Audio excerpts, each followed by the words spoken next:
everyone. Welcome back to my channel Biology with Mansi. In this video, we will discuss about a organelle that is mitochondria. So before starting the video, I want to tell you all कि मैं एक अन academy पे educator हूँ जहाँ पे मैं NEET UG category को biology पढ़ाती हूँ. This is my profile on Unacademy. You can join my free live classes only on Unacademy app. You can also use my code MGNEET for 10% discount on all an academy subscription.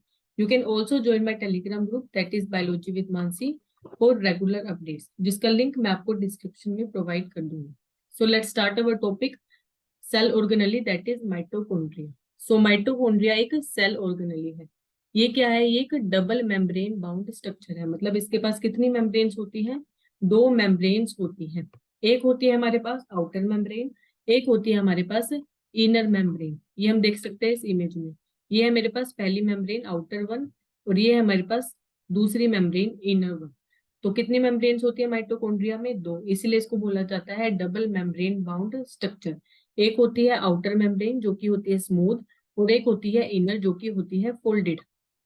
ये है inner membrane जो कि folded है. हम देख सकते हैं इस इमेज में जो कि फोल्डेड है. तो इसकी शेप कैसी होती है? ये सोसेज शेप्ड होता है. मतलब इसकी शेप सोसेज जैसी होती है और इसको हम सिलेंड्रिकल स्ट्रक्चर भी बोल सकते हैं.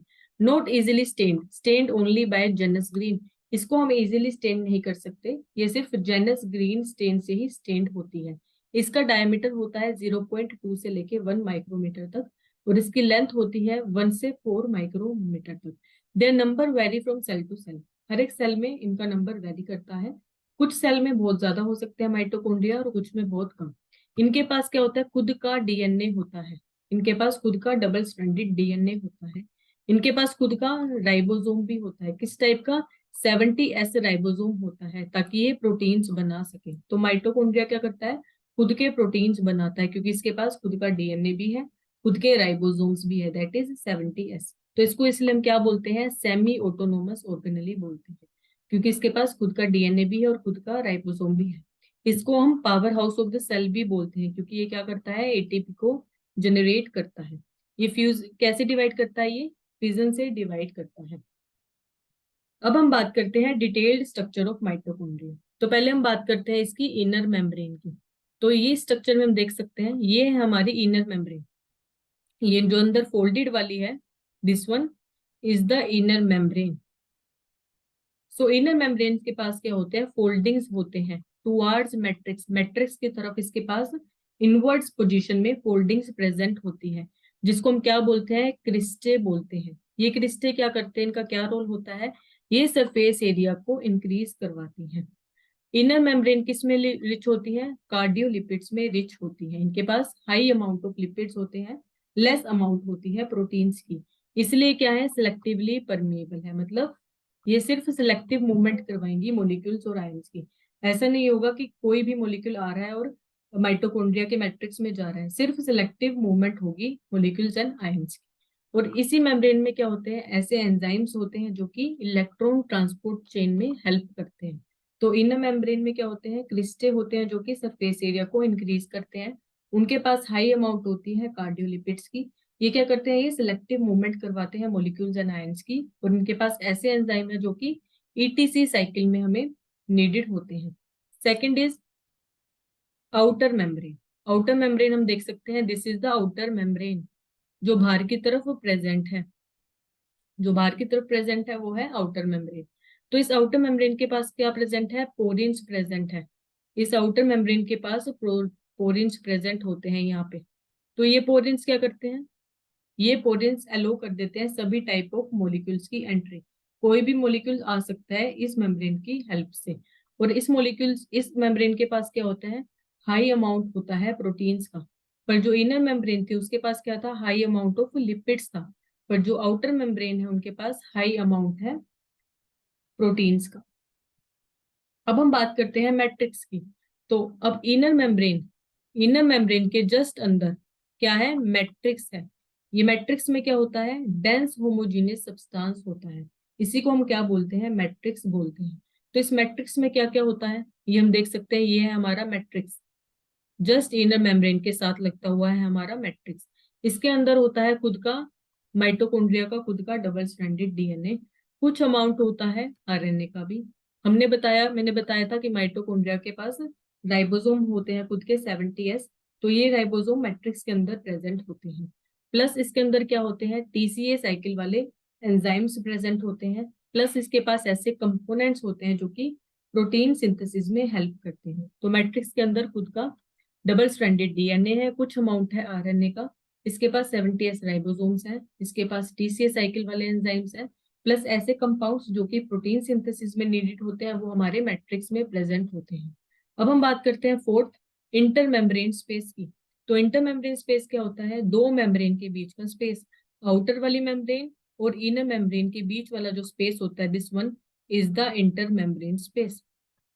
इसको हम बोलते हैं इंटरमेम्ब्रेन स्पेस। अब हम बात करते हैं F note F one ATPase की। तो F note F one ATPase के पास क्या होता है, एक हेड होता है जिसको हम बोलते हैं एफ नोट। इसके पास एक बेस होता है और एक होती है स्टोक। तो हम इस स्ट्रक्चर में देख सकते हैं, ये हमारे पास माइटोकॉन्ड्रिया के आउटर मेम्ब्रेन, ये है हमारे पास इंटर मेम्ब्रेन स्पेस, और ये है हमारे पास इनर मेम्ब्रेन। इसी इनर मेम्ब्रेन पे ये लगा हुआ है F note F one ATPase. ये है F note F one ATPase, this pink structure.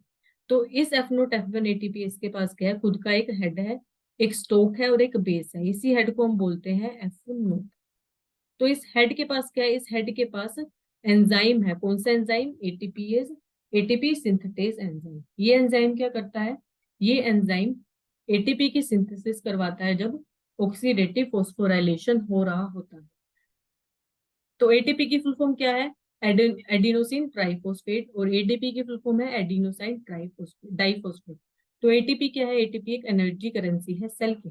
Cell को भी फंक्शन करने के लिए एनर्जी चाहिए। तो ये एनर्जी कहाँ से आती है, जो इनर मेम्ब्रेन है माइटोकॉन्ड्रिया की, उसके ऊपर F note F one ATPase है। उस F note F one ATPase के पास हेड पे हमारा प्रेजेंट होता है एटीपी सिंथेटेज, जो कि क्या करता है, एटीपी को सिंथेसाइज करता है, जो कि एक एनर्जी करेंसी है सेल की। तो माइटोकॉन्ड्रिया को क्या बोल सकते हैं, ये एक एरोबिक रेस्पिरेशन की साइट है। ये क्या करता है, सेलुलर एनर्जी को प्रोड्यूस करता है in the form of ATP. इसलिए इसको क्या बोलते हैं, power house of the cell बोलते हैं। तो ये है हमारी माइटोकॉन्ड्रिया की आउटर साइड, ये है इंटर मेम्ब्रेन स्पेस, और ये है इनर मेम्ब्रेन। इस इनर मेम्ब्रेन पे प्रेजेंट है हमारा ये F note F one ATPase. ये एफ नोट है हमारा बेस और ये एफ वन है हमारा हेड। तो इसी हेड पे क्या प्रेजेंट है, एटीपी सिंथेटेज एंजाइम।